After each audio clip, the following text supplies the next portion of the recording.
Good morning sa lahat and welcome po sa ating bisita for today. Thank you for coming. We will continue with our wisdom series for the month of March. We are now on second Sunday and sa nasabi natin, we're going to dig the Word of God, especially sa godly wisdom na i-engage ngayon sa panahon natin. As I continue to study the Word of God, I see the importance of godly wisdom.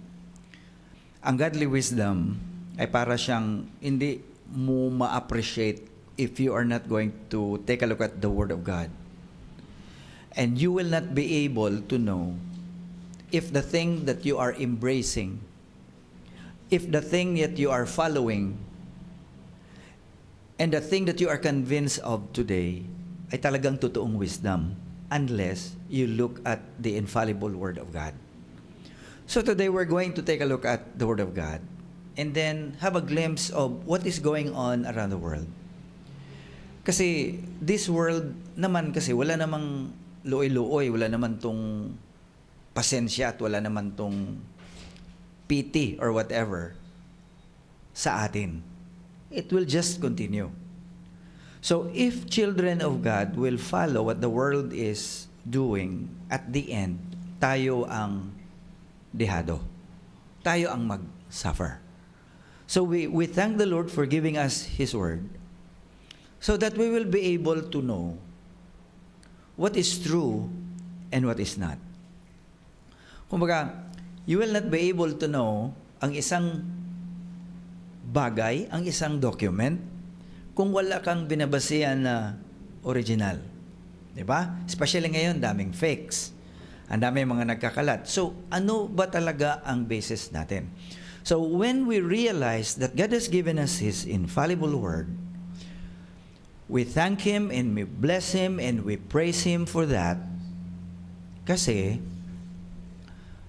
meron tayong basis na hindi nagkakamali. So that is the advantage of people, especially children of God, who looks into the Word of God and base their life, direction sa buhay, at pathway. So, it's a blessing. Kaya lang, I would like to point out that if you're going to take a look at the Word of God, it seems na ang Word of God, our truth, the divine truth, is baliktad sa mundo ngayon. And that is a challenge. That is a challenge for us. Kasi, kung dinidisciple tayo ng mundo araw-araw through social media at sa ating phone, it's so hard kung minsan to let go of those things that we learn, we look at, kung makita natin ang katotohanan. Especially, mga bagay na natutunan natin before that we think it's true and right, and now here comes the Word of God. Ini-engage tayo at sabihin natin, oh, parang baliktad ito. So mahirap. Minsan it will take time, it will take skill to really absorb the Word of God and obey it. So today, we'll just take a look. Of course, meron pa naman tayong 3 Sunday na rest to take a look at godly wisdom. Ng mga bagay na ito na importante sa atin. So today's topic is about God's wisdom, confronting human wisdom. And our text is found in 1 Corinthians chapter 1, verse 25. God's wisdom will often offend human reasoning. Kaya may iba namin na hindi napupunta sa Bible kasi Bible is offensive. Bible offends. Kita mo, nag-post ka lang dyan ng bersikulo, especially sa mga issues, may babanat pa yan sa Diyos dyan. Okay? Yan ang makukuha mo. Especially if you... It always offend human reasoning. And what else? God's wisdom looks foolish to those who trust themselves.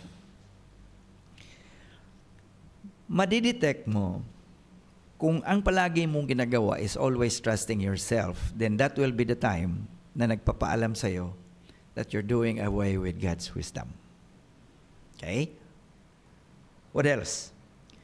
Following Christ today will sometimes make you look weak It will make you look like slow, kaslow sa'yo, or even foolish.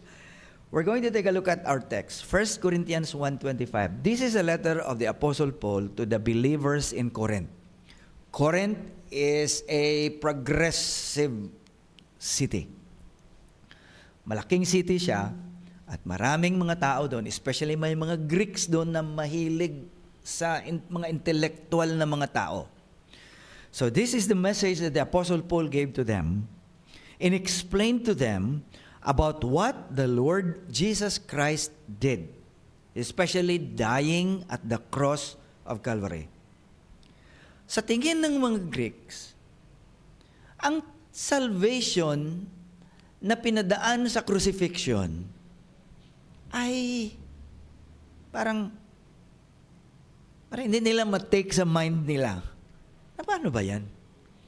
Magbibigay ng freedom, magbibigay ng salvation, tapos pinadaan sa pinaka-shameful na paraan na pagkapatay, which is being crucified sa cross.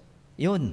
But the Apostle Paul was able to tell them, nito, ang sabi ni Apostle Paul sa 1 Corinthians 1:25, for the foolishness of God is wiser than mankind, and the weakness of God is stronger than mankind.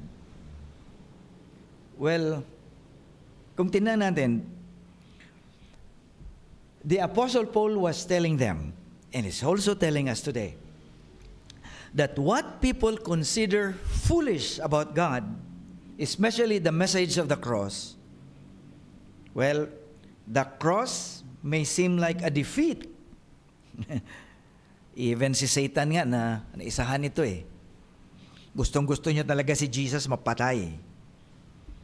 Pero may isang bagay na hindi niya totally nalaman, na akala niya accomplish niya na patay si Jesus Christ at the cross, but actually it was the greatest victory na hindi niya na ma-reverse.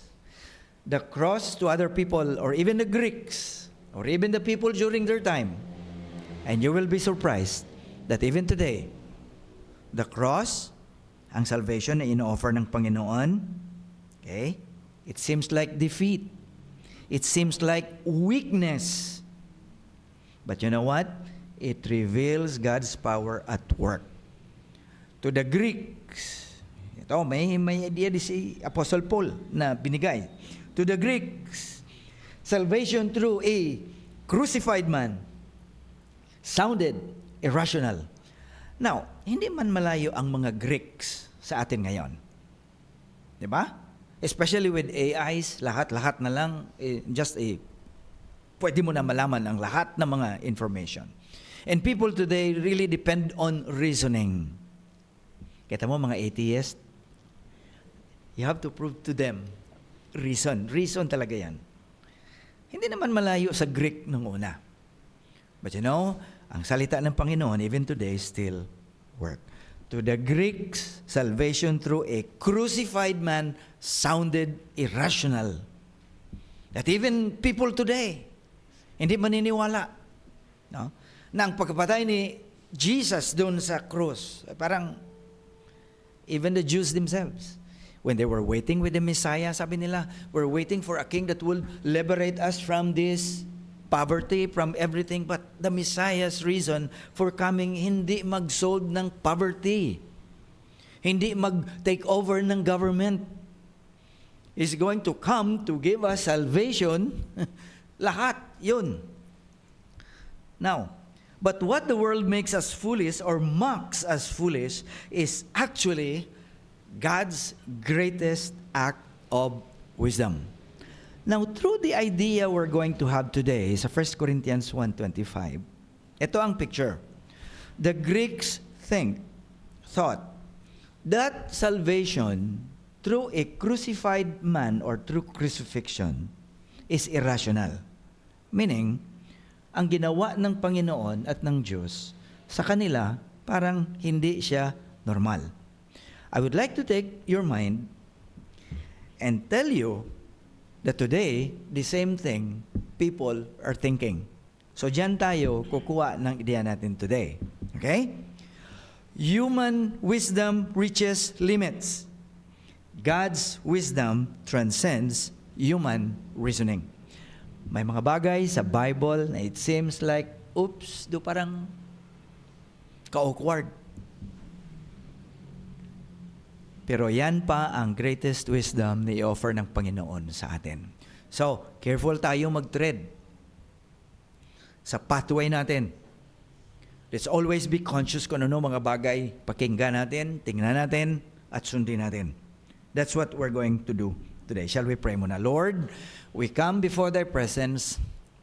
We're asking You to help us navigate through Your Word.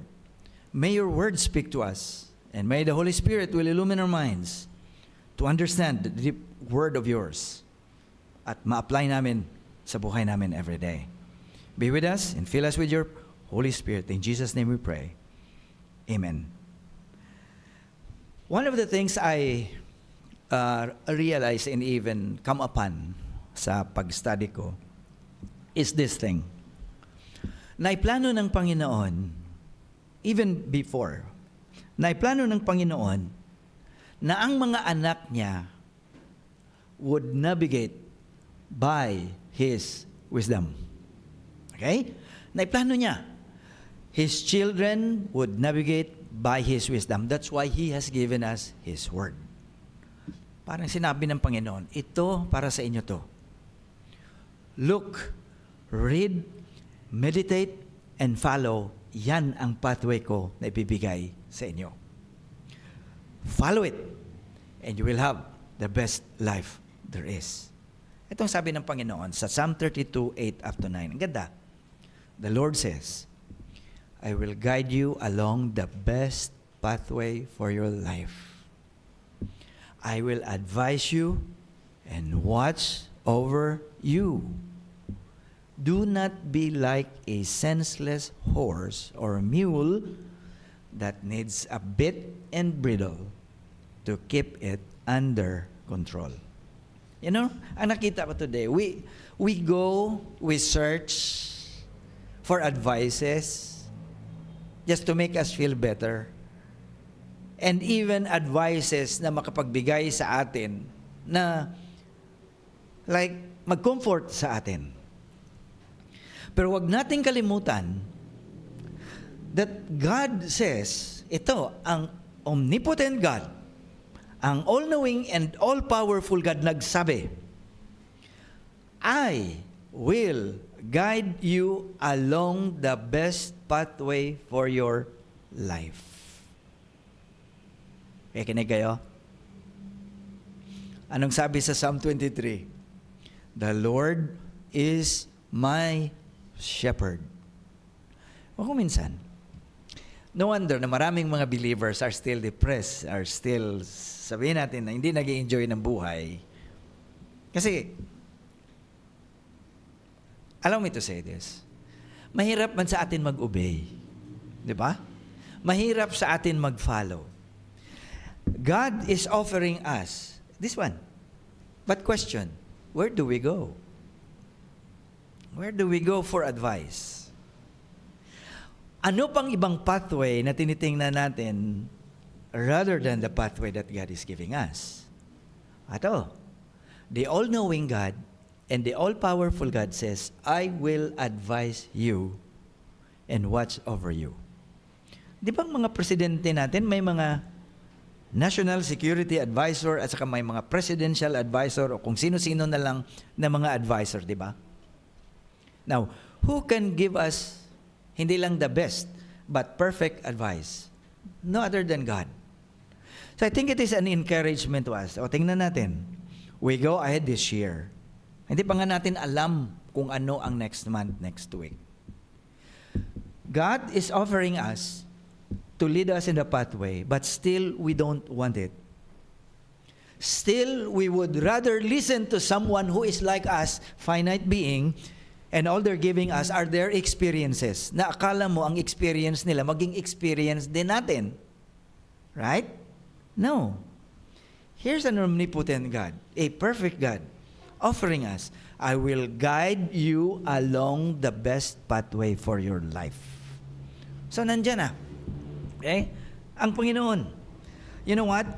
These verses, itong dalawang verses, assure us that God desires to lead us along the best path and offering direction that aligns with His wisdom and purposes.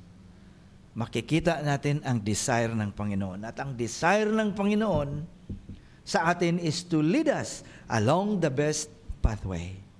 Siya ang nag-desire. Diba? Siya ang nag-desire. Ang desire ng Panginoon is for us to have the best pathway. Sabi ba? Baka meron pa diyang better. And in the end, balik tayo sa Panginoon at talaga ang best ang Panginoon. You know? These verses focus on personal and attentive guidance. Our supreme God will advise and watch over us and not to leave us to figure out things all by ourselves. Grabe, no? So, nandyan lang pala siya. Siguro yung bagay minsan kulang sa atin is just to call Him or even to ask Him for that. Okay? Nandyan ang Panginoon natin. What else? Ito pa, Proverbs 4:11-13. I will teach you wisdom's ways. Although I know nga itong Proverbs, no, si Solomon po is speaking as a father to his son, but the text represents or presents wisdom as coming from God to us. Okay? I will teach you wisdom's ways and lead you in straight paths. Parang pare-pareho lang dito sa Samo. Okay? When you walk, eto na, kung ang Panginoon ang guide natin. Okay? Siya ng advisor. When you walk, you won't be held back. When you run, you won't stumble. Take hold of my instructions. Don't let them go. Guard them. Ito. For they are the key to life. Sa dalawang verses, kung tingnan natin ang in-offer sa atin ng Panginoon, God's children are really blessed to have access. Okay? Blessed to have access with this truth na binibigay sa atin ng Panginoon. Isang bagay pa na nakita ko dito, this text presents godly wisdom as a lifelong teacher. Can you imagine the word, no? A lifelong teacher. Iba sa atin, pag graduate natin ng college, tapos, o kung mag-masteral ka pa, or mga post, whatever things na, may mga teacher pa tayo. Pero, pagtapos lahat niyan, wala na. The wisdom of God is a lifelong teacher for us. It emphasizes that true wisdom will guide us, will lead us toward safety, progress, and flourishing. Nakita ko ba as I, looking at the Word of God and the truth, and then tingnan mo siya sa totoong buhay. Here's the thing I observed. Ang mga tao na guided by God's Word are always safe ang daan. I'm not saying na safe na sa mga kriminal lang, okay? Safe siya sa mata ng mga tao. Of course, hindi naman siya immune sa mga attack. Atakin pa rin siya, but in the end, lalabas talaga ang katotohanan. Safe siya. Whatever things, baka dalhin ka man sa korte, or whatever. Safe. Safe talaga ang binibigay, safety, ng salita ng Panginoon. Safety as you walk, safety sa mga neighbor, safety sa mga workplace, or what, nilagay ka ng Panginoon sa pathway, sa daan, na preserve o na-reserve niya sa kanyang anak. That's always the best thing. Na makapagsabi ka, Lord, salamat for you keeping me safe. You know what? Yung pagpasalamat natin sa Panginoon by praying that, Lord, thank you for keeping me safe. Minsan those are the things because we follow and obey God's word. That's why He keep us safe. Diba? Yan po. You know, if we want a safe pathway in life, if we want a life that is progressing and flourishing in all aspects, nandito ang ino-offer sa atin ng ating Diyos. I would like to share something sa inyo about the Hebrew mindset. Ang Hebrew nung una, like for example, they're going to present the Word of God. Ipabasa sa iyo ang Word of God. Ipaintindi sa iyo ang Word of God. Now, what's next? Kung maintindihan mo na ang Word of God, ikaw ang mag-decide. You will be the one to decide if you're going to accept or obey the Word of God or not. Yan. So that's what we're going to do. Ipipresent natin ang truth galing sa salita ng Panginoon. Ikaw at ako, through the enablement at wisdom ng Holy Spirit, then we will be the one to act on what we are being presented. You know, isa pa. Here's the lesson. True wisdom and strength aren't measured by success. Kita mo siya, parang, oops, baliktad daw. Cleverness or outward prowess, but by alignment with God's purposes and trust in His redemptive work. Itong sentence na ito, if you look at what is going around, medyo, ngayon kung hindi ka clever, baka mawalan ka ng trabaho.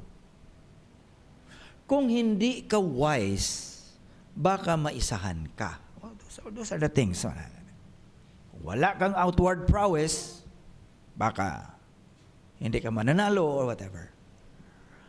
But when we look at how God looks at us, tayo, mga anak niya, it's important to know how God looks at us. And yan po ang isang bagay na dapat natin alamin so that we can correct our way.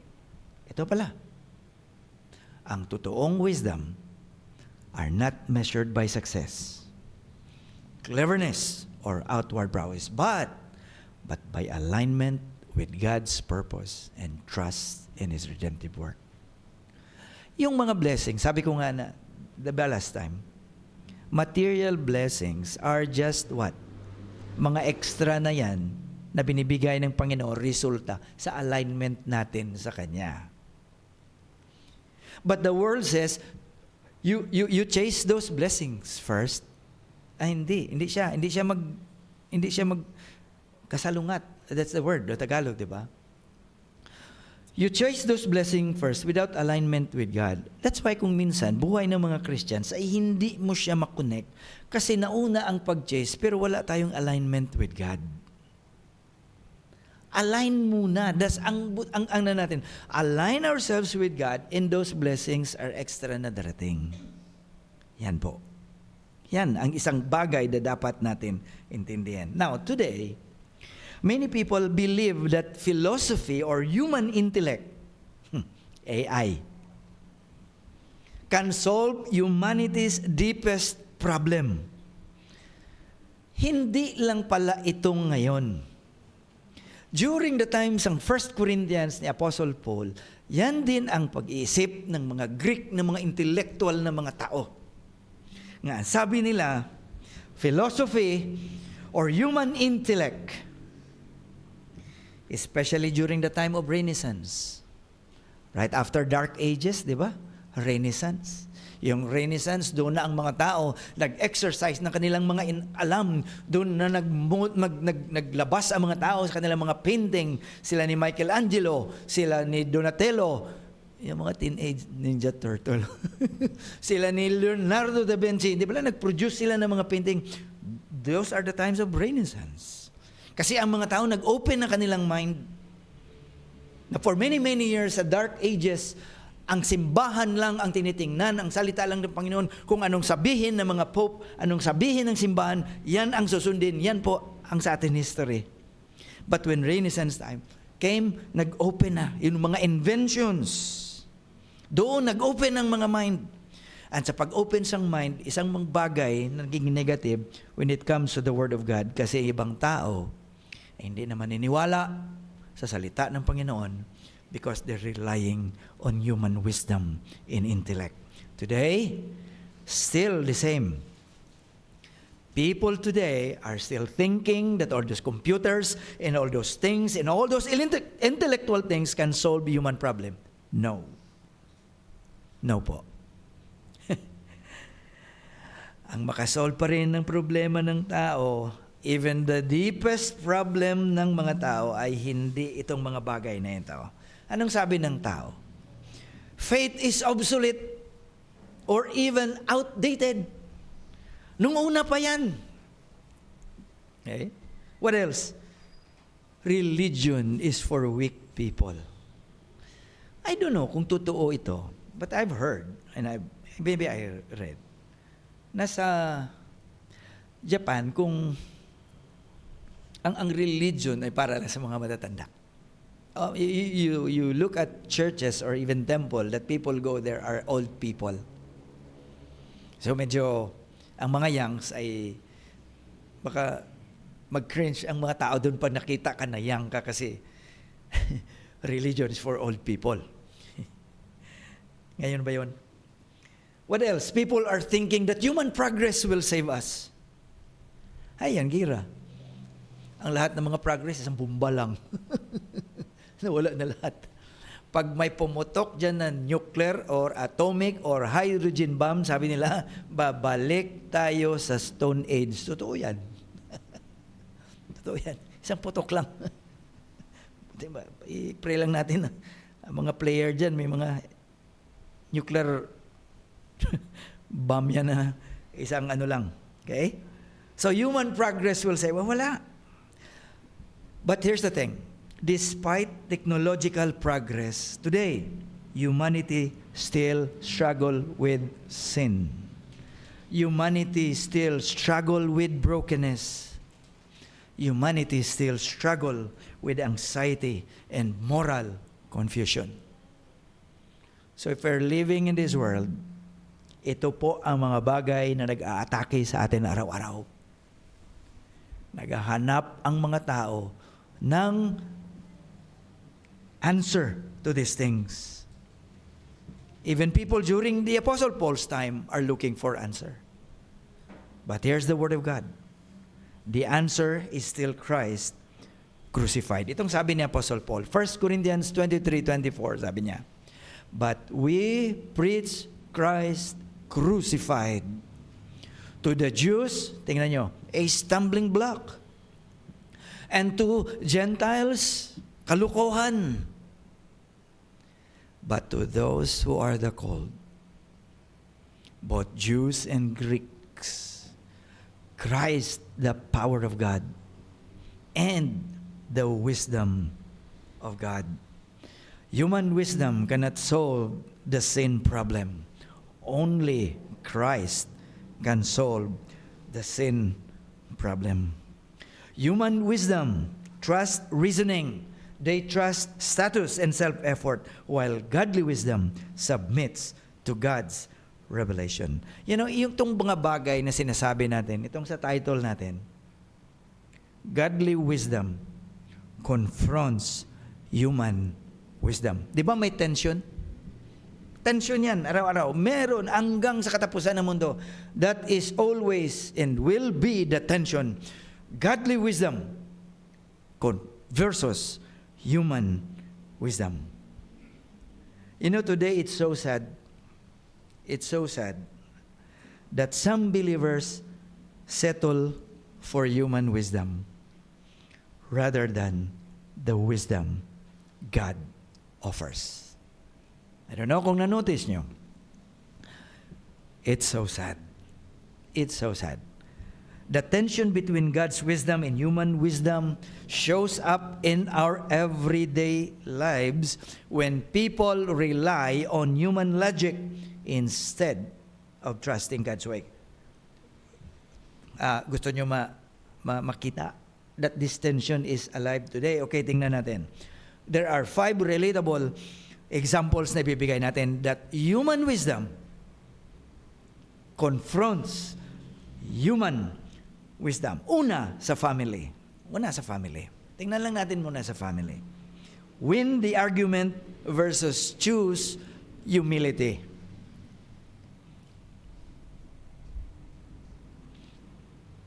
Kahapon, may pinag-usapan kami it's like a brother pastor to me. He's so close sa amin family. Nandoon siya sa Pinas. Kung minsan hindi man blessing, magandang signal no sa messenger kasi hindi napuputol. Naputol ang usap namin na shutdown siya. Pagkatapos 2 minutes, 3 minutes, balik siya. Online naman kami liwat. We talk. Kasi ang plano, he was calling me the day, he's going to say something to me. He's a pastor, older sa akin. But I consider him as a brother. Nang mag-usap ka, na magsabi ka, tapos hindi pa pala natapos yung sa kanya doon, at yung may mga lapses sa signal, nag-uusap pa ako, bakit pumapasok to siya? Sige, pasensya ko na. Sige, ka-exchange kami ng ideas. Later. Buti naman walang klase. Sigawan kaming dalawa. Hindi. Siya to, marinig ko lang sa kabila. Nagsasabi din siya sa akin. Sabi ko, hindi niya ko marinig. Sinasabi ko. Hindi ko rin marinig sinasabi niya. Pero, I don't know kung narinig nila dyan sa taas. Grabe argument namin. Sigawan talaga. Sa ministry yan. Pagkatapos, gikapoy ako. I sat down and listened to him. Sabi ko, agree. Yes, agree. I don't know if he's listening now. Siguro worship service din siya. Sabi ko, agree. Yes. Totoo yan. And then later on, I told them, sabi ko, Tol, thank you for reminding me and I love you for that. Sige naman kami. Ano ka ba? Sabi ko, have you reached a point na meron kayong isang kaibigan or isang family member that you can just allow yourself to argue and maya-maya, okay na. Parang nalibre ang heart ko ba na talagang sigawan kami dalawa. Because there's something na, I know, tama sa kanya. I don't know kung tingin niya sa akin tama, pero sinasabi ko lang, argument kami. And then later on, tawa kami ng tawa. I love you, Tol. I hope to see you soon. Yeah, sige. Wala problema. Alam ko, mahal naman ako niyan kasi manghod ako sa kanya. When I'm there. No question. But we reach a point sa aming relationship ba dito, we can argue things na hindi namin naman. Sabihin niya sa akin, hindi na tama ang sayo. Ganun, mga bagay ba? Itong human wisdom and godly wisdom, makikita natin example, it always confronts each other. Una, sabi ko sa family. Why I give you that example? Kasi turing ko naman siya family. Win argument versus choose humility. Now, human wisdom says, if someone hurts you in your family, defend yourself. Totoo naman. Okay? Prove that you are right. And win the argument. Can I say something? Di ba napapadala tayo sa Pinas? Na-feel nyo na kayong mapadala para kayo laging tama. Na parang pildi na si mama at papa. Kigan mama, papa, kaya kung papadala, sige, hindi ka makinig sa akin, dito padalhan.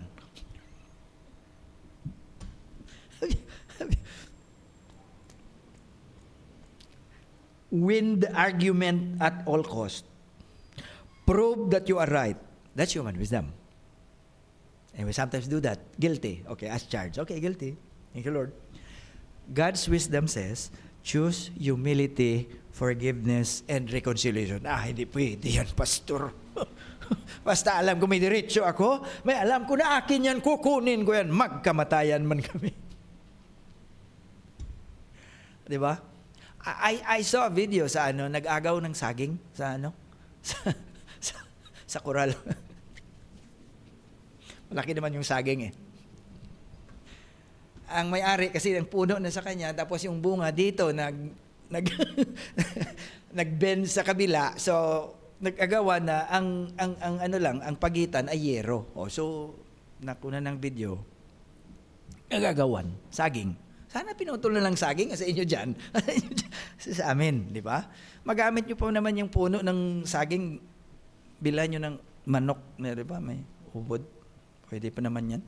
At yung mga leaves ng dahon dyan, pwede pa naman yan magamit sa mag-alupi kayo dyan or whatever. Di ba? Hala, sige. Now, minsan, nangyayari din to sa atin family. Of course, totoo naman yan. Normal sa family.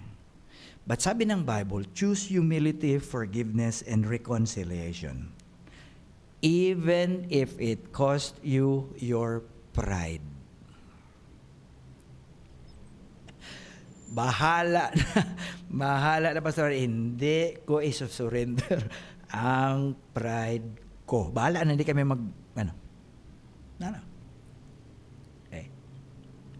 When someone treats you poorly, don't retaliate with more harm or insult. Ay, yung aming kahapon na sigawan, walang personal. Wala yan. Punto por punto lang sa ministry at saka katotohanan lang ang sa amin. Wala kung ano. I would like you to consider this. Itong point natin ba? Na? Win the argument versus choose humility. Anong sabi ng Bible? 1 Peter 3:8 up to 9. Finally, mahirap to eh. All of you be harmonious, sympathetic, affectionate, compassionate, and humble. You know, do not return evil for evil or insult for insult.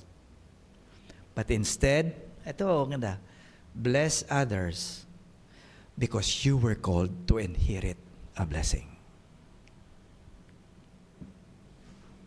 Ganda na pa-absorb natin sa mind natin. Minsan, ang argumento, nag-heated argument, na kung minsan masama pa ang resulta. Kasi if somebody throws evil at someone, then someone, na hindi pwede yan, na insultuhin ako, yes, okay, pwede yan. Mangyayari sa atin yan. Kasi kung minsan, makalimutan man ng maintenance, or whatever na hindi man kondisyon at hindi nakapag-pray ng paggising, tapos yung nag-greet na balita or na argumento, ganun, hala, sige. Makikita natin yan sa loob, sa labas ng church, nandyan yan.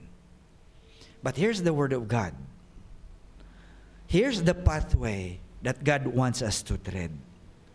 In the eyes of the world, this seems weakness. It seems irrational. Pero marami din ang sumunod nito na nakapag-testify na talaga ang daan ng Panginoon is the best daan na i-offer niya sa atin. It will be hard, but we have the Holy Spirit to enable us. Peter invites believers to live with harmony, with compassion, with mercy, and humility in their relationship. Sa atin, anong sinasabi niya? Set up a blessing-oriented life. Ang ganda, no? A blessing-oriented life. And your default response. Ang default response natin sa mga banat or whatever, default response natin should be blessing others, reflecting God's generosity. Well, kung minsan, parang, grabe, no? Bakit binibigyan tayo ng Panginoon na mahirap na daan? Ang hirap nito. To be honest. Pero yan kasi ang daan na gusto niya eh. Yan ang the best pathway niya na na-design para sa atin. So if we choose our own pathway rather than His, then we cannot obtain the blessing that He has reserved para sa atin. Okay, that's a family. Sa ikalawa, career. Dito natin makikita na ag-aaway ang godly wisdom and human wisdom. Sabi dito, climb at any cost versus honor God first. Career. Kung makita nyo na ang career natin is also a thing na the best na mag-go against sa gusto ng Panginoon. Have you noticed that? No? Kung gamitin or kung makita natin ang career, na yan ang isang bagay na talagang challenge tayo, no? Well, careful, kaya pwede din natin na gamitin ng kalaban na to his advantage, pero sa ating disadvantage. Human wisdom says sa career, do whatever it takes to succeed. Do whatever it takes. Ang ibig sabihin, compromise, integrity, and commitment if necessary para lang mag-advance. Kung yan na ang mindset na isang anak ng Panginoon, you are treading on dangerous ground. Pag ang career na ang mag-pull sa'yo, pero i-let go mo ang Panginoon, you are treading on dangerous ground. You might have it for a while, but the end of it, hindi blessing ng Diyos. Human wisdom says, do whatever it takes to succeed. But God's wisdom says, itong sabi niya sa Proverbs 16:3 and 9, commit your works to the Lord, and your plans will be established. Who will establish your work? The omnipotent God. The God who designed everything. What else? Verse 9. A person plans his course, but the Lord directs his steps. Makita natin, minsan, ma-foresee natin ang mga depression sa buhay. Difficulty sa buhay na parang walang sagot. If we choose our own course sa buhay or pathway, rather than the pathway that God has laid before us. Who directs our steps? It is the Almighty and all-knowing God. It is the God who knows everything, including the future. Parang sinasabi, dito ka. Para tayong bata nung una na we are just starting to walk at ginaganon tayo ng Panginoon, dito ka. Ito ang pathway na gusto. Ito ang pathway, the best para sa'yo that I have prepared. Itong dalawang verse, nagbibigay sa atin ng idea because it's pairing us with ambition and submission. There's nothing wrong with ambition. Right? Nothing wrong. Bible nga nag-encourage sa atin na, sige, as long as that ambition, sandig sa Panginoon. Ambition, it's pairing ambition with submission to God. Baka may ambition ka pero hindi mo sinasubmit sa Diyos. Medyo. This verse acknowledges human planning in our careers. Yes, but affirms the truth and lasting direction comes from God. It also encourages integrity in the process. Na hindi ka namang atake ng iban just to get that position. You're not going to use others and step down na para lang umangat ka. No, hindi. Nag-o-offer ang Panginoon. Okay? Trusting God to guide steps rather than pursuing success at any cost. Okay? Yan ang ang wisdom ng world. Ikatatlo, makita natin godly wisdom versus human wisdom. First, we have in family. Ikalawa, sa career. Ikatatlo, sa church. Human wisdom says, church growth depends mainly on charisma. Yes, ang church natin will grow. It depends on programs and even depend on marketing. But godly wisdom says that church growth is a spiritual transformation of every believer that comes from the power of the gospel and the Holy Spirit. Huwag nating kalimutan yan. Ang dami is good.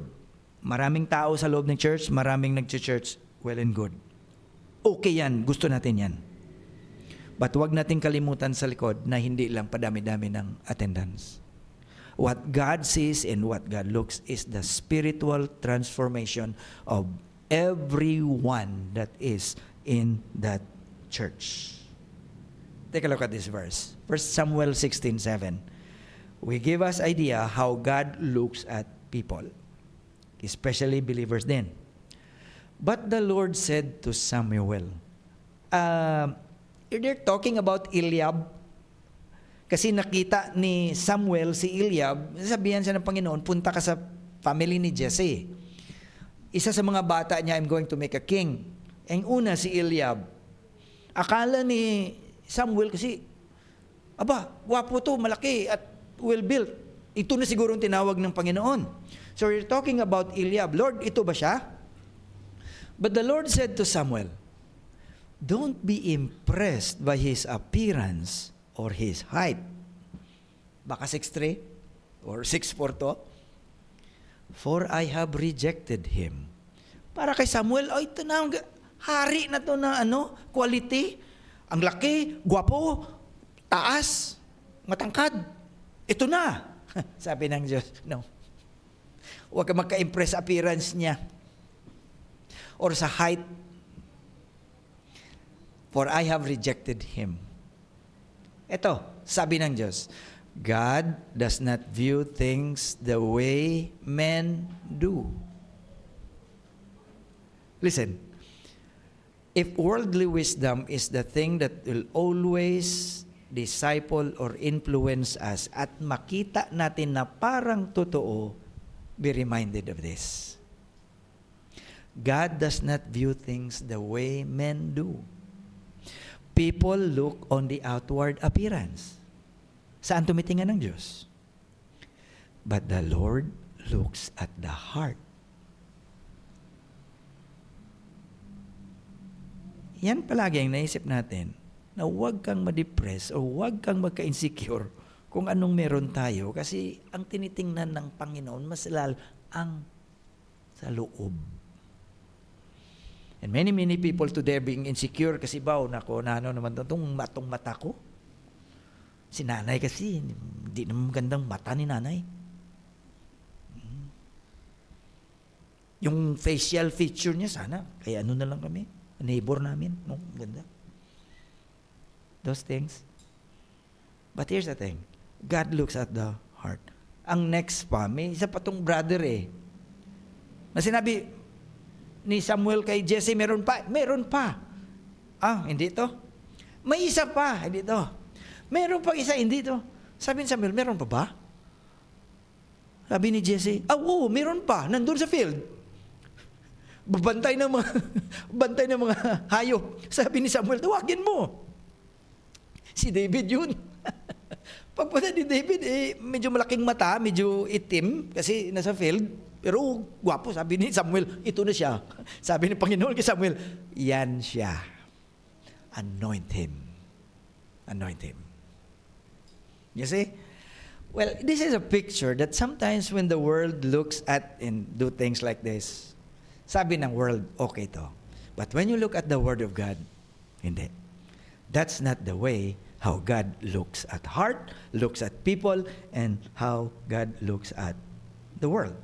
Ikaapat, personal decision. Dito po minsan palagi nag-away ang godly wisdom and human wisdom. Sa ano? Sa ating personal decisions. Sabi ng mundo, follow your heart. Pero sabi ng godly wisdom, follow God's word. Diba?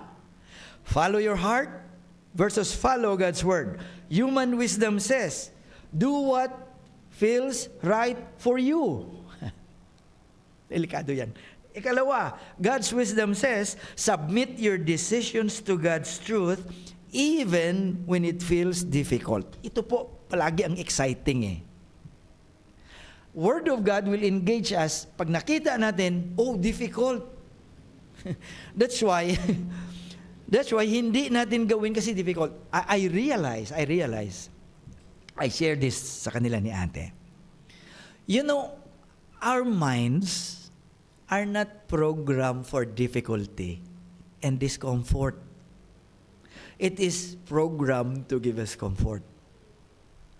Kaya minsan, your body says, mag-rest ka na. But your mind tells you, you run. But you said, ay, kapoy. No, because automatically your mind will settle for what is comfortable because that is what it is designed. So kaya minsan hindi natin magawa ang mga difficulty because our mind says, oops, that's difficult. Now, you take out the Word of God. When you are engaged with the Word of God, una-una mo say, mahirap yan. So automatically, ma-influence tayo, mahirap yan. That is the challenge palagi. That is always the challenge sa atin. But take a look at what the Word of God says. Proverbs 28:26. The one who trusts in his own heart is a fool. But the one who walks in wisdom will escape. Here's the explanation. Relying solely on your own heart or instincts can lead you astray. Yan palagi, even believers na bibiktima. Kasi even though ang salita ng Panginoon nagsasabi sa atin na ito ang tama, but our heart is telling us differently, palagi nananalo ang ating heart. That's a thing. That's a thing. Okay. Ay, na-late ako, hindi ko nalagay ito sa screen, but I want you to listen to this. Out of this idea, God's guidance is our true safeguard. Huwag natin kalimutan yan. Ang guidance ng Panginoon sa atin, yan ang pinaka-true safeguard natin sa buhay. You know, looking at ourselves, hindi man tayo all-knowing. Hindi man tayo, sabi natin na intelligent, na ang dami-dami nating alam. Minsan, kinakabahan ka nga kasi wala kang alam. Kinakabahan nga tayo to go and move forward sa buhay natin kasi limited lang ang alam natin. And sometimes we worry kasi limited ang alam natin, wala pa tayong control. But here comes the Word of God. Alam naman ng Panginoon yan kung ano mga bagay that we will face. And that's why He has given us His Word. Na ito po, ang Word ko ang magbigay sa inyo sa pag-solve ng problema.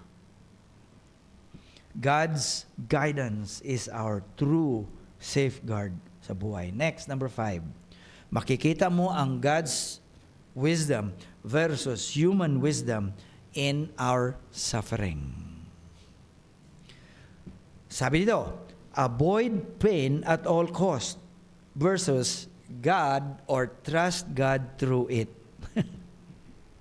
I-avoid mo ang pain at all cost versus trust God through it. Now, human wisdom says, suffering is meaningless and must be avoided. Kailangan at all cost, ma-avoid natin ang suffering. Kita mo dito ang ties, no? Nakita ko to, na-realize ko during the time na nanganak si Day. Na according sa kanilang statistics ba yan? Marami ang mga ties na mga anak settle for cesarean. Kasi less ang pain compare sa natural birth. Sa Pilipinas, you cannot just like magpa-cesarean ka automatic kasi sobrang mahal. Sobrang mahal. Dito medyo mura lang. The idea there is that kung cesarean sila, anesthesia lang. Tapos tulog. Tapos pagising nila, may anak na siya. Doon sa Pilipinas, magli-labor ka 3-4 oras, tapos yung midwife 5 kilometers away. Nung una, di ba tatawagin pa, pagdating ng midwife, labas ng anak. Bata. At minsan dadalhin ka pa kung saan-saan. Now, dito na-realize ko ba that these people are willing to pay a high price just to lessen the pain or whatever. Kita mo naman sa kanila sa mahilig sa serenity, Mahilig sa kung ano-ano na lang, sabay-sabay, basta walang pain. Kailangan i-avoid mga suffering. Ano yan eh? Sa Buddhism yan eh. Na mindset pa. Ganon. That is always what the world is telling us. As much as possible, avoid suffering. Suffering is meaningless and must be avoided. But listen to what God says. God can use suffering to produce spiritual growth and deeper faith. Ang mundo sabi, avoid it. But God says, go through it because there is lesson through it. Go through it. Samahan kita. I will be with you. Don't avoid it. May lesson dyan. Kung sa atin pa, sa mga suffering at sa mga pain, may gem dyan. Merong gem. May jewels dyan. May blessing. May wisdom dyan ka makukuha. So kung i-avoid mo, then you are avoiding those blessings na sinasabi sa atin. God can use those sufferings and produce spiritual growth. Now, who among us here na merong sinasuffer ngayon? Na parang ilang araw na to na pabalik-balik na pinag-pray mo, Lord, pwede mo tanggalin to? Parang si Apostle Paul ka, di ba? 3 times did I pray that the Lord remove this sickness from me. Sickness na muntik na lang siya mamatay. Sabi niya, Lord, remove. Sabi niya, hindi na-remove ng Diyos. Nung hindi ni-remove ng Diyos, He realized something. And that was the gem. That was the jewel there. Anong na-realize niya? Ang grace ng Panginoon is sufficient. At yan ngayon, sa atin lahat na ginagamit, na-realize natin ang grace ng Panginoon sa buhay natin during difficulties. Sinong ginamit ng Panginoon that makarealize tayo? Si Paul. And how? Through his sickness, through his sufferings. Here's the thing, baka nagsasuffer tayo ngayon. I do believe there's a lesson that God is going to open your eyes na ma-realize natin yan. Ang dami. Kung tingnan lang natin. Take a look at this verse. James 1:2-4. Ang ganda. My brothers and sisters, consider it nothing but joy when you fall into all sorts of trials. Because you know that the testing of your faith nagpo-produce ng endurance. Meaning, ang endurance alone, dun mo siya makukuha sa, sa testing. Dun pa. Okay? And let endurance have its perfect effect, so that you will be perfect and complete, not deficient in anything. Yan, tinitingnan ko, saan natin makuha ang gold? Saan natin makuha ang diamond? Diba doon sa mine? Doon pa sa pinakalalim? Doon pa sa pinakadilim at saka difficult? Grabe na toil, grabe na pain at suffering doon sa baba at saka pa makakuha ng mga diamond at sa mga gold. That is a picture also para sa atin. Kaya hinahinay din tayo minsan kung i-allow ng Panginoon ng testing at problem, sabihin, Lord, ano ka ba? Sobra-sobra naman ito. That instead of asking God, why not meditate and learn kung ano mga bagay? You see, godly wisdom and human wisdom talagang parang always. What feels like weakness or loss can actually become a tool that God uses to strengthen us. Just like the cross. For the Greeks, and for any intellectual person, it seems like irrational. What seems once seen as suffering and defeat, but in fact, it became the source of salvation. So, meron na tayong 5. Sa family, sa career, sa church, personal decision, at sa suffering. Relatable ito. Makikita natin that godly wisdom versus human wisdom. Now, huli. Nakita na natin itong relatable experiences that we experience when God's wisdom and human wisdom collide. Now, the question next is this. What must we do to live out God's wisdoms consistently? Ano ang gagawin natin so we can live out God's wisdom in our lives consistently?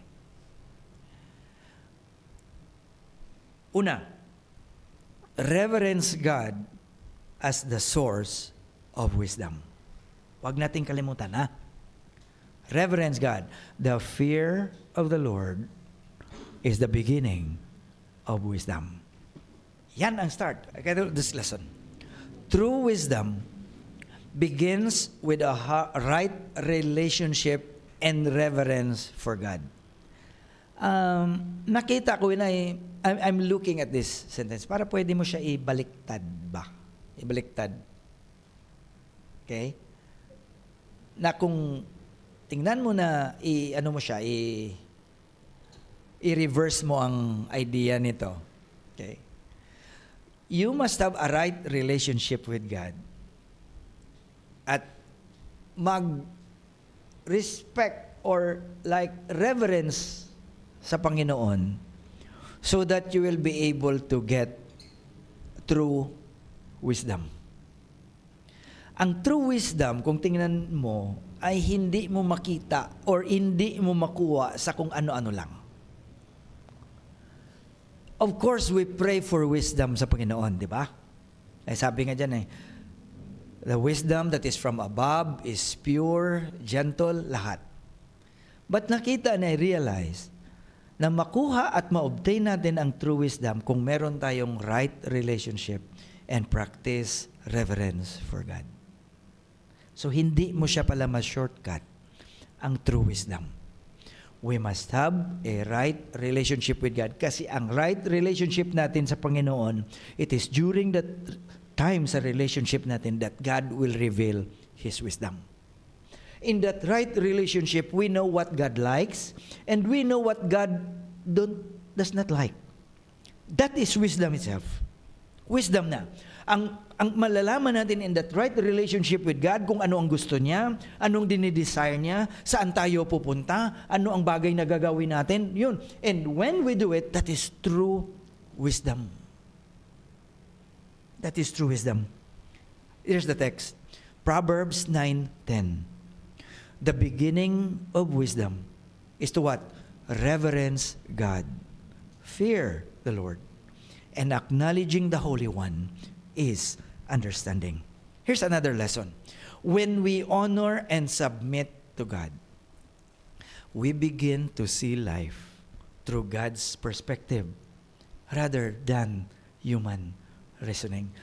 You know, itong bagay nito nakukonekto kanina kay Samuel. Remember si Samuel? Nung una, hindi makita ni Samuel kung ano ang makikita ng Diyos. Here's the thing. Do you want or do you like to see what God sees? Do you like to feel what God feels? Bakit hindi natin makita palagi ang makikita ng Diyos? Well, pwede natin sabihin. Kasi Diyos siya eh. Kasi Diyos siya, so makikita niyang hindi natin makita. That is true.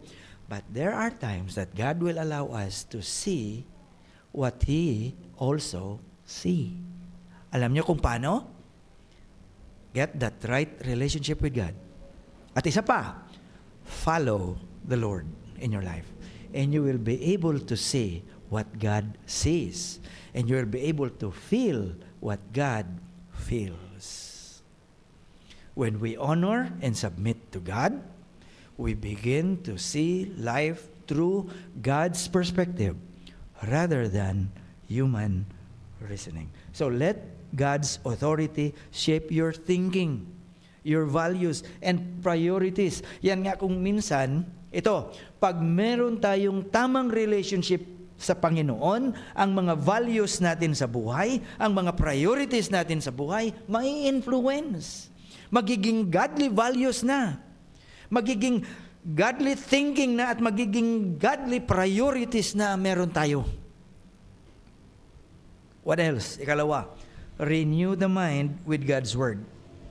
Renew the mind with God's Word kung gusto natin maging consistent to live out God's wisdom sa buhay natin. Here's the verse. Do not be conformed to this present world. But, ano sabi niya? Be transformed by the renewing of your mind, so that you may test and approve what is the will of God, what is good and well-pleasing and perfect. Now, kailan ba natin ito? Kailan natin ito makakamit ang point that we can test and approve what is the will of God? Kailan? Kailan? That's the question. Kailan ba tayo magkaroon ng idea? Kailan ba tayo magkaroon ng whatever strength na makapag-approve na tayo kung ito ba ay will ni God or hindi? Kailan? Kailan? Darating yan, sinasabi natin a while ago, na kung makapag-establish tayo ng hindi lang relationship sa Panginoon, kung hindi deeper relationship.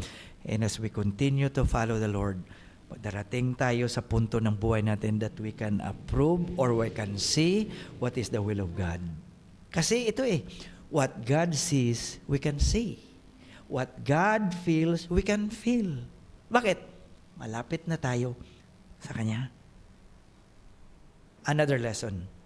Regular exposure to God's Word reshapes how believers view success, respond to suffering, and make godly decisions. Allow me to say this. Ang isang Christian, ang isang believer, madidetect mo how he views success, how he views suffering, and how he make godly decisions nagadepende sa exposure niya sa salita ng Panginoon. Tama? If we have this real exposure, deeper exposure sa salita ng Panginoon, makikita mo yan sa buhay ng isang believer. How he views success. Nag-view ba siya ng success according to the world standard or godly standard? Kasi kung worldly standard na, whatever it takes, kunin eh. Ito pa, how he respond to suffering. Ano ba ang response niya kung meron suffering? Bitter? Pasan ng mundo? Nagagalit? Yan, madidetect mo kung how exposed he is, that person is, sa salita ng Panginoon. What else? How about sa decision? Nare-reveal din yan. Nare-reveal din yan. Okay? God can renew your thinking through His Word, helping us to see life from His perspective. Siguro baka may iba sa atin, Lord, tulungan mo naman ako. Sana makita ko kung anong makita mo. At ma-feel ko rin kung anong ma-feel mo. Ang sagot niyan, expose yourself to the Word of God. Follow the Lord. At yan ang sagot ng Diyos para sa atin. Number 3, ask God for wisdom in prayer. Ask God for wisdom in prayer. Hindi naman in-expect ng Panginoon ng mga believer to try relying in their own understanding, but He invites them to seek wisdom from Him. Ang Panginoon natin hindi madamot. Siya nang may alam at siya nang alam sa lahat, and yet He's inviting us, dali, halika. Halika, ask wisdom from me. But I have to ask forgiveness from the Lord kasi minsan yan yung isang bagay na kalimutan ko. We operate on instinct, we operate on experience, we operate on sabihin natin, kaya yan. Naranasan ko na yan. 10 taon akong gumagawa niyan, okay na lang yan. Chicken na lang yan. But you cannot do that sa immigration natin. Yung sabihin mo na, sanay na ako sa mga papers dyan. Pagdating mo doon, may isang papel naman na hinanap. Sabihin ka naman na may bago naman tayong rules. Sabi ko, yan ang immigration na walang ano dito, walang talagang iba doon sa Banakit, iba naman dito sa immigration, iba naman sa Lao, iba naman sa ibang ano. Tama? Oh. Yan lang pong sinabi. Sabihin natin, hindi ka makapagsabi na, sanay na ako dyan. Ay baka makasalubong mo dyan, yung mga immigration officer na pagtingin pa lang sa'yo, parang, the other day, ako ang tiningnan ng mga tao sa immigration when we went there. Kasi natuloy na nag-visa and then ako nag-90 days. Parang 2 beses ka na natulog, nandun ka pa rin sa upuan mo. Siguro may mga novel ka na matapos mo basa. Okay, number ko, ano na. Pagbigay, tinignan na ako ng matandang lalaki na, alam mo naman na experience na immigration officer. Pagtingin lang, kuha ng papel, binuksan ng passport, nag-staple. Pag-staple, labas ang 90 days ko nakuhan. Binigay, walang 30 seconds. Titingnan ako ng mga tao. Sabi ko, wala naman kong kasalanan. Ganun lang naman, titingnan ka lang. Sabi ni Day, ang TM30 natin, hindi niya tinignan. Sabi ko, hindi naman niya siguro kailangan. Binalik niya sa akin. Hindi niya naman binasa. Wala, tinignan niya lang passport niya.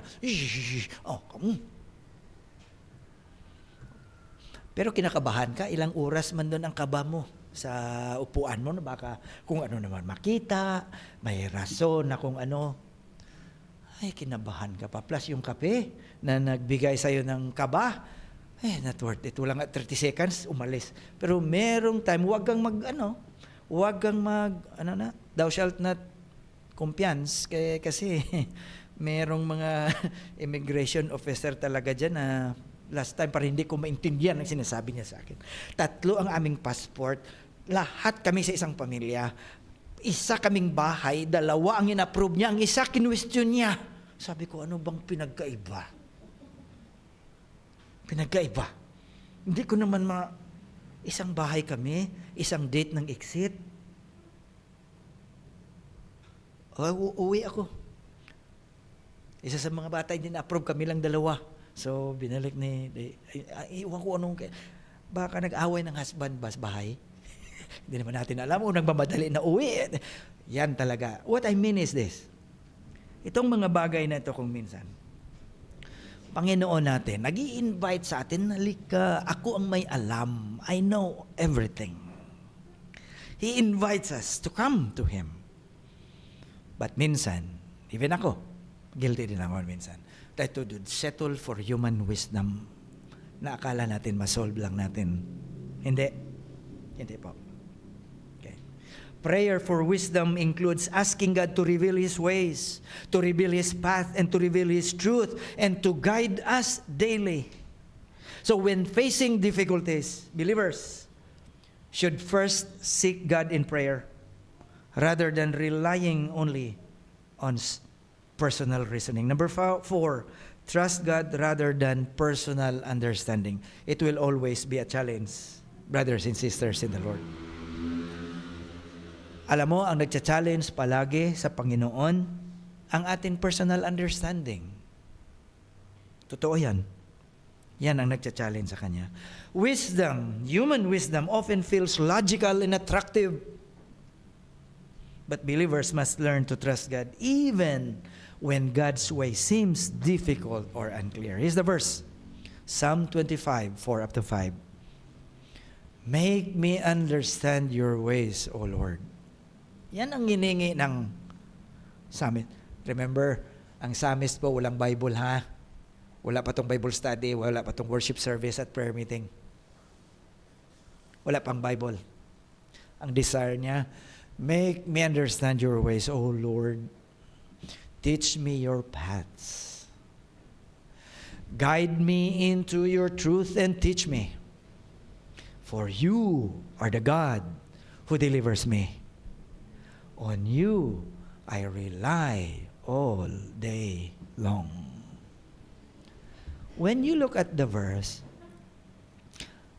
when I look at the verse, it is not just a first-time prayer of a person. I think this is a paulit-ulit prayer ng isang person na naka-experience na sa guidance ng Panginoon.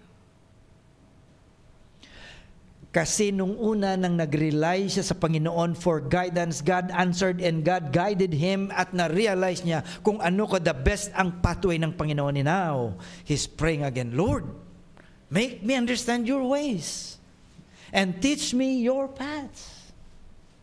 Diba sa atin, before, merong time sa buhay natin na nag-pray tayo sa Panginoon and clearly makikita natin na sinagot ng Panginoon. Nakita natin ang kamay ng Panginoon. I want you to remember the thing. At sana yan ang magtanim sa isip natin na always remember that when the time we ask God for wisdom and help, He did. And I do believe He's going to do it again and again and again for His children. Huwag lang tayo magkalimot. Huwag lang tayo magsettle sa iba. Yes, okay man, kung meron, human. Pero itong Panginoon ang the best. Another lesson for us is this. Don't rely on your own thoughts or instincts. Put your trust in God. Invite Him into every decision. Huwag lang natin siya kalimutan. And He will guide your steps in a clear direction. Sana huwag tayo mag-exclaim, ay hala, ang Panginoon nakalimutan. Sa lahat ng mga bagay nakalimutan, ang Diyos pa talaga. Ang Diyos pa talaga. Naalaala ko when someone said na kung minsan tayo ang nagpaplano at nagpe-pray na lang tayo sa Panginoon to bless our plans. Pero hindi natin siya na-involve sa planning. Well, intindihin natin yan palagi, no? Kung minsan nai-invite natin ang Panginoon pero tapos ng plano natin. We invite Him to bless our plan. But we did not include Him in the planning. So, minsan, pag-isip natin, paano tayo mabigyan ng Panginoon ng clear direction kung ang hingi natin sa Kanya, Lord, i-bless na. Humana, Lord, ang plano. Humana ang program. Nahimo na namon. Nagawa na namin. Lord, i-bless mo na lang.